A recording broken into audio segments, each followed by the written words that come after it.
तुम तो अभिनव कुमार थे ना, फिर अभिनव गढ़वाल कैसे हो गए? ये क्या खेल खेल रहे हो यार? अभिनव ने उसके हाथ से अपना कार्ड लिया और बोला, मेरा सरनेम गढ़वाल है।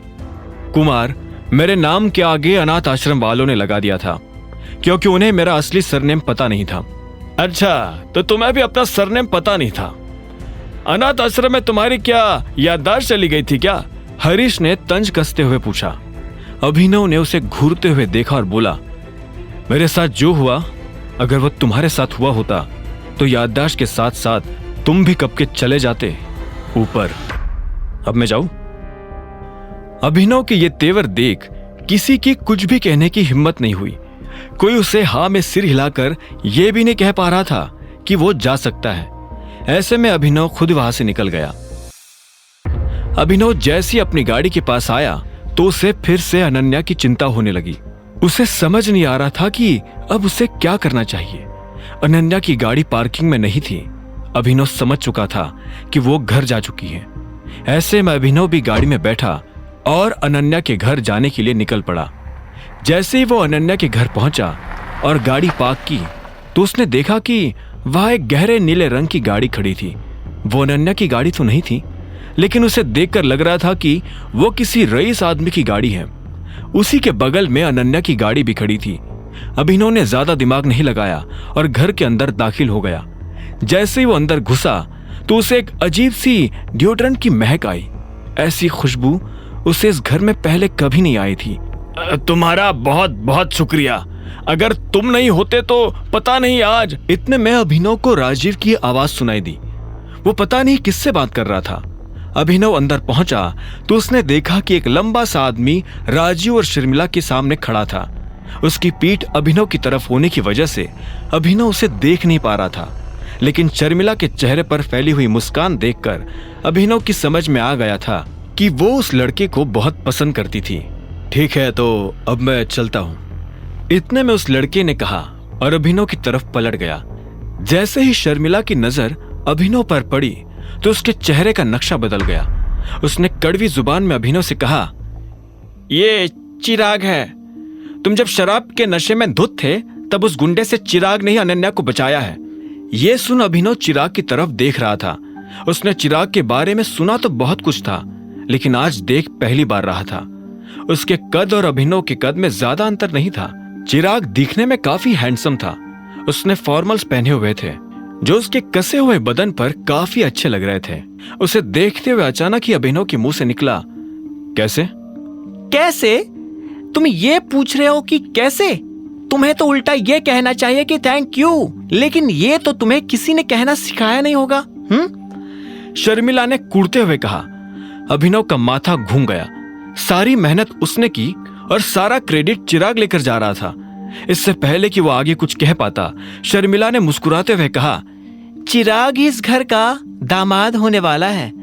इस पर अभिनव ने कहा, पर आपकी तो एक ही बेटी है, तो फिर ये किससे शादी करेगा?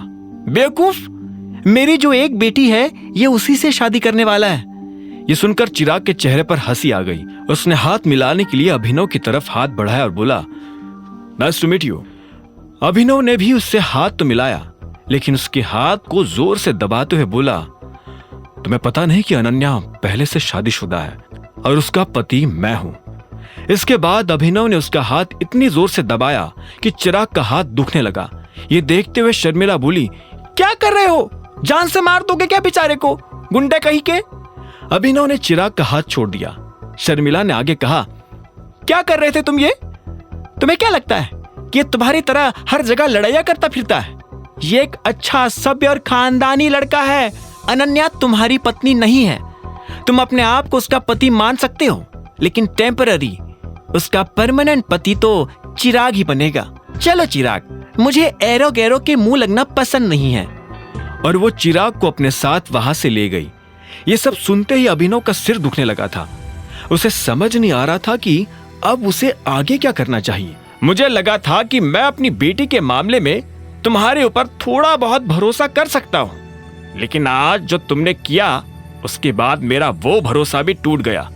आखिर तुम मेरी बेटी को ऐसी हालत में छोड़कर कैसे जा सकते थे? ये सुनते अभिनव हैरान हो गया। उसने कहा, ये आप क्या कह रहे हैं? उल्टा मुझसे सवाल मत करो अभिनव। मुझे पता है तुमने क्या किया।